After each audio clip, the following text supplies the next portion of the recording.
आज हम शून्य कोटि की अभिक्रिया के लिए समाकलित वेग समीकरण का व्युत्पन्न करेंगे। क्या होता है समाकलित वेग समीकरण, एक बार आप देख लीजिए। के ये वेग समीकरण का स्थिरांक है, वेग स्थिरांक, और इसका मान हमको लाना है, सांद्रता है आर नोट। आर नोट का मतलब प्रारंभिक सांद्रता, और टी समय पश्चात कितनी सांद्रता बची उसको कैपिटल आर से ऐसे ब्रैकेट में लिखते हैं बड़े कोष्टक में, और डिवाइड बाई टी होता है। तो ये समीकरण हमको लेके आना है। ये शून्य कोटि की अभिक्रिया के लिए समाकलित वेग समीकरण है। अच्छा, इसको ऐसे भी लिख सकते हैं, ये जो आर नोट है इसको हम ए लिख दें, तो के बराबर आर नोट को हम ए लिख देते हैं, प्रारंभिक सांद्रता। आर नोट जो होती है प्रारंभिक सांद्रता होती है, और फिर सांद्रता अब कितनी शेष बची, टी समय बाद कितनी सांद्रता शेष बची, तो x का वियोजन हो गया। मान लीजिए x सांद्रता कम हो गई है तो a माइनस एक्स अब बचेगा डिवाइड बाई टी। इसको आप सोल्व कर लीजिए। a माइनस देखिए a minus minus plus x divide by T, a से a कट गया तो x बटा टी आ जाएगा, k का मान x बटा टी। दोनों ही एक ही बात है, चाहे हम ये लिखें R naught minus R by T के लिए समाकलित वेग समीकरण, वेग स्थिरांक के बराबर, या के बराबर एक्स बाई टी, जैसा भी हो। एनसीईआरटी की किताब में इस प्रकार से दे रखा है, पुरानी किताबों में ये ए वाला मेथड था, तो मैं आपको ये वाला एनसीईआरटी वाला भी बता देता हूँ। देखिए कैसे होता है। देखिए, मान लीजिए कि हमारे पास अभिकारक है और उसकी सांद्रता आर है, और यह अभिकारक धीरे धीरे अभिक्रिया कर रहे हैं और उत्पाद प्रोडक्ट पी बन रहा है इनसे। तो क्या होगा कि अभिकारकों की सांद्रता धीरे धीरे कम होती जाएगी और उत्पादों की सांद्रता में धीरे धीरे वृद्धि होती जाएगी। अभिकारक धीरे धीरे खत्म हो जाएंगे और एक नई चीज उत्पाद के रूप में हमको प्राप्त हो जाएगी। तो हम जब भी वेग समीकरण या निकालते हैं इस प्रकार से, तो अभिकारक के लिए हम माइनस का निशान लगाते हैं क्योंकि ये कम होते जाते हैं, और उत्पाद के लिए प्लस का निशान लगाते हैं क्योंकि इनकी सांद्रता धीरे धीरे बढ़ती जाती है, इनकी मात्रा भी बढ़ती जाती है, नए पदार्थ बनते हैं, पुराने पदार्थ खत्म होते हैं, तो इनके लिए हम माइनस लगाएंगे। तो इसका वेग समीकरण हम कैसे लिख सकते हैं? देखो, वेग समीकरण हम दो प्रकार से लिखते हैं। एक तो इसको डी बाई डी टी के रूप में भी लिख सकते हैं, ठीक है। तो हमारे पास ये आर है, तो D by D T of R बड़े ब्रैकेट में सांद्रता, अभिकारक की सांद्रता लिख दी आर, और ये कम होगा इसलिए माइनस लगा दिया। अच्छा, इसको ऐसे भी लिख सकते हैं। देखो, आपको सवाल में दे रखा है शून्य कोटि की अभिक्रिया के लिए समाकलित वेग समीकरण निकालना है। शून्य कोटि है तो इसको हम दूसरा अगर ऐसे भी जानते हैं, वेग बराबर, ये भी वेग था, वेग बराबर minus D by D T of R, ठीक है। और दूसरा हम ऐसे भी लिख सकते हैं, वेग बराबर के, और ये आर लिख दिया और इसके ऊपर कोटि लिखते हैं, तो शून्य कोटि है इसलिए शून्य लिख दिया। और आप जानते हो कि शून्य कोटि की अभिक्रिया जितनी भी होती है वो सांद्रता पर निर्भर नहीं करती है, तो घात जीरो होता है। किसी भी संख्या की घात जीरो होती तो उसका मान एक होता है। जैसे 2 की घात जीरो होगा तो 1 होगा, 100 की घात जीरो होगा तो भी 1 होगा, x की घात जीरो होगा तो भी उसका मान 1 होगा। तो उसी प्रकार से इस सांद्रता की घात जीरो है तो इसका मान भी कितना होगा? 1 होगा, ठीक है। तो अपन इसको थोड़ा सा सिस्टमेटिक ढंग से यहाँ पे लिख देते हैं। क्या लिखेंगे देखना। सबसे पहले इस दोनों समीकरण एक साथ लिख देता हूं मैं। वेग में क्या हुआ, एक तो वेग हो गया minus D by D T of R, और बराबर लगा दिया हमने के वाला, के सांद्रता की घात जीरो, ठीक है। अब सांद्रता की घात जीरो है, शून्य कोटि है, तो इसको तो लिखने से कोई मतलब नहीं है, ये तो बन गया 1। तो ये बन गया हमारा minus D by D T, अरे रे रे, डी बाई, ओहो, D by D T of R equal to केवल के बचा, ठीक है। इस dt को k के पास ले चले तो माइनस डी आर बचेगा, डी आर बराबर k dt। ठीक है, माइनस का निशान उधर कर दीजिए आप, माइनस दोनों पद में से किसी भी पद में लगा दो तो डी आर बराबर माइनस के डी टी। अब अपन इसका समाकलन कर लेते हैं। क्या करते हैं? समाकलन करने पर तो देखिए, जब आप समाकलन करते हैं तो इस प्रकार से समाकलन का निशान लगाना पड़ता है, डी आर, ठीक है, माइनस के तो आप जानते हो स्थिर होता है, स्थिरांक है के, तो वेग स्थिरांक है, तो स्थिरांक का समाकलन नहीं होता। स्थिरांक हमेशा ये ऋणात्मक साइन या धनात्मक साइन ये भी समाकलन के बाहर ही रहते हैं, स्थिरांक भी बाहर रह गया और केवल ये dt का समाकलन होगा। ठीक है, समाकलन से ये d हट जाएगा इधर भी, लेफ्ट साइड में भी और राइट साइड में भी, तो इधर हमारे पास केवल बचेगा r की सांद्रता बराबर इधर माइनस के एज इट इज और dt की जगह रह जाएगा t। ठीक है, और साथ में एक समाकलन स्थिरांक लगाना पड़ता है। आप किसी भी पद में लगा सकते हैं, लेफ्ट साइड में लगाओ, राइट साइड में लगाओ, जनरली राइट साइड में ही लगाते हैं, तो ये हम लगाते हैं समाकलन का स्थिरांक c। अब आपकी किताब में एनसीईआरटी में इसको i दे रखा है, तो मैं यहाँ पे समाकलन i लिख देता हूँ। ठीक है, ये इस समीकरण में i जो है वो समाकलन स्थिरांक है, ये वाला i समाकलन स्थिरांक है, इंटीग्रेशन कांस्टेंट, इस हिसाब से i लिख दिया इसने, समाकलन कांस्टेंट है, इंटीग्रेशन कांस्टेंट। ठीक है, अब इस i का मान निकालना पड़ेगा, इस i की वैल्यू हमको निकालनी पड़ेगी और यहाँ पे लिखना पड़ेगा कि i की क्या वैल्यू है। तो देखिए i की वैल्यू हम कैसे निकालते हैं, तो समीकरण के प्रारंभ में अपन चलते, शुरू में जब अभिक्रिया स्टार्ट नहीं हुई थी, जब कोई टाइम स्टार्ट नहीं हुआ था, तब क्या था? टाइम 0 था, t इक्वल टू 0। जब अभिक्रिया स्टार्ट ही नहीं हुई है, यानी कि टाइम शुरू ही नहीं हुआ है, तो टाइम 0 था, और टाइम 0 पे हमारे पास जो अभिकारक था वो पूरी की पूरी सांद्रता के साथ था, उसमें कोई भी सांद्रता में कमी नहीं हुई थी, तो प्रारंभिक सांद्रता को हम मान लेते हैं आर नोट, है ना। तो t इक्वल टू 0 पर जो ये r था ये था r नोट के बराबर, ये यहाँ पे नोट लगा दिया प्रारंभ में, शून्य समय पर। ठीक है, तो अब अपन इस समीकरण में यहाँ पे रख देते हैं, r की जगह लिख देते हैं r नोट और t की जगह लिख देते हैं 0, है ना। समय t बराबर 0 कर देते हैं तो ये पूरा पद 0 हो जाएगा, और r की जगह हमने r नोट लिख दिया तो i बराबर r नोट बन जाएगा।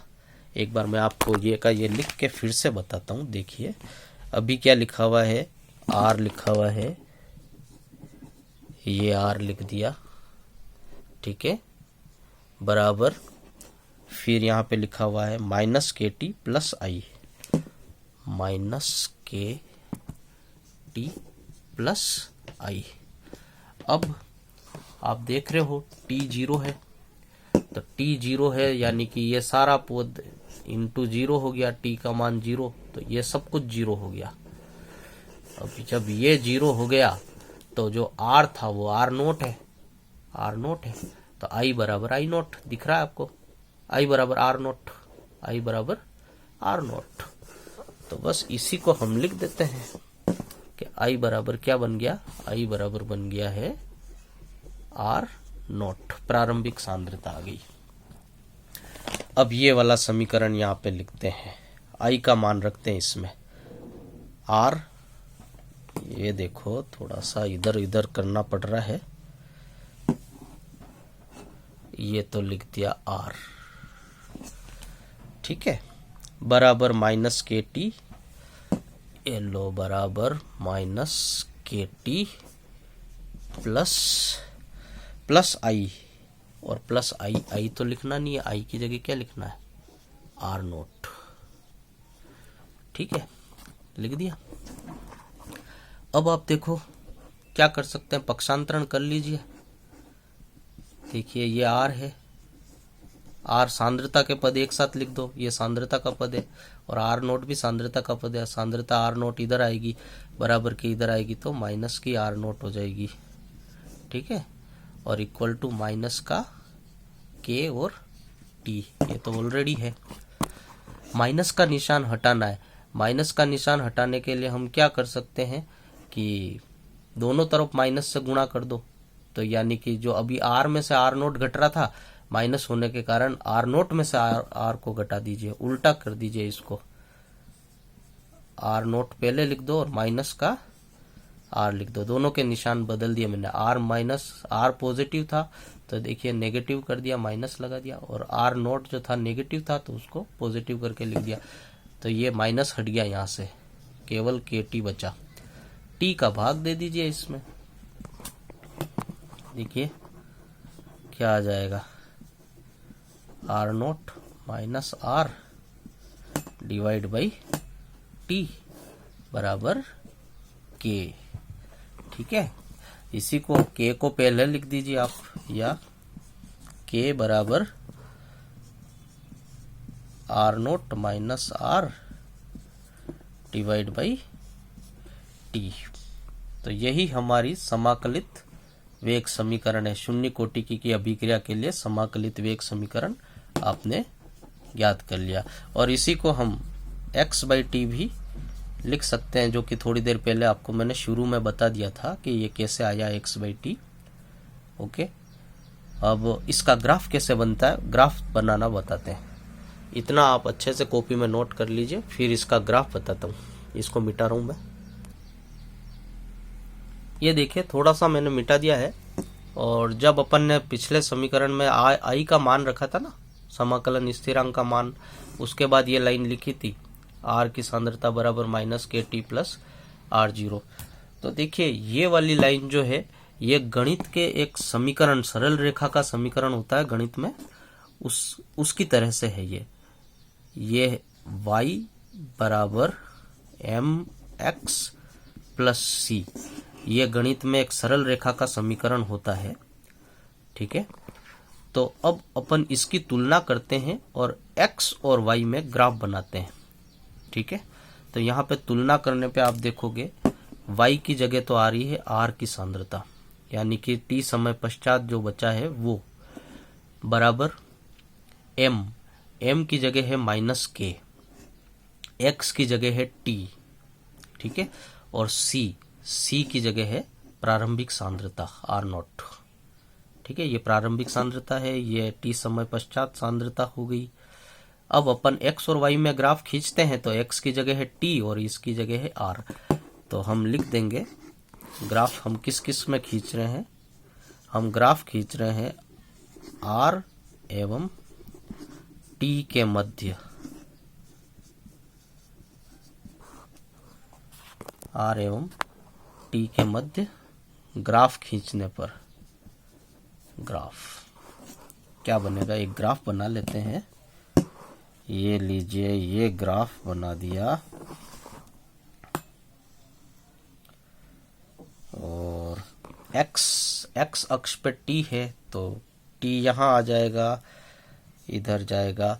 y की जगह कैपिटल R है सांद्रता में, तो ये R आ गया, ठीक है। अच्छा एक ध्यान रखना, C की जगह पे ये है R नोट। C क्या होता है, C अंत्यखंड होता है, जहां से ग्राफ स्टार्ट होता है। तो ये ग्राफ यहाँ से स्टार्ट होगा, क्योंकि यहाँ पे m जो है वो नेगेटिव है, इसलिए ग्राफ ऊपर से नीचे ऐसे ढाल उतरेगा, और अगर ये प्लस होता तो ऐसे नीचे से ऊपर ऐसे चढ़ता, ठीक है। अभी फिलहाल उतरेगा क्योंकि नेगेटिव है, तो ये नीचे आएगा।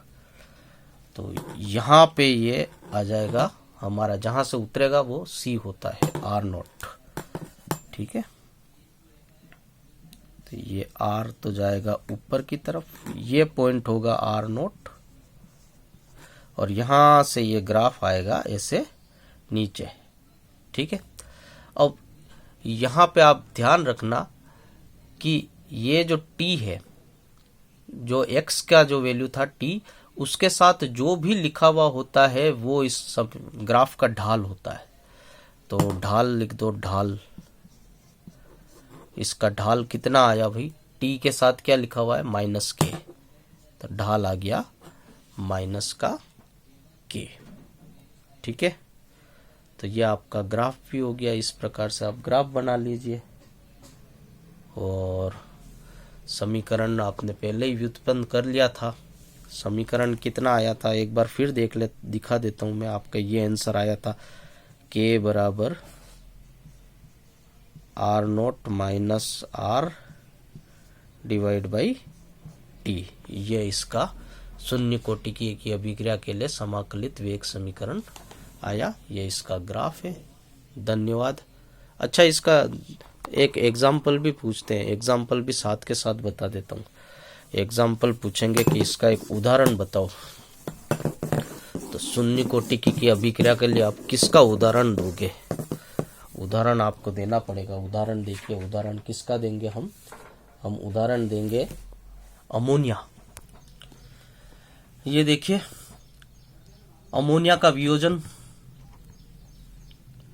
उच्च ताप और उच्च दाब पर प्लेटिनम धातु की सतह पर हम अमोनिया का वियोजन कर रहे हैं।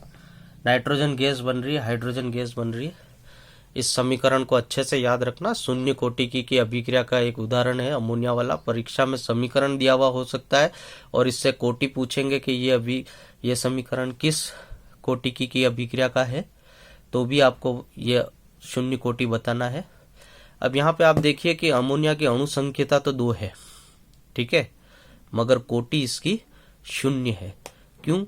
क्योंकि ये उत्प्रेरक प्लेटिनम की उपस्थिति में हो रही है, प्लेटिनम की सतह पे हो रही है।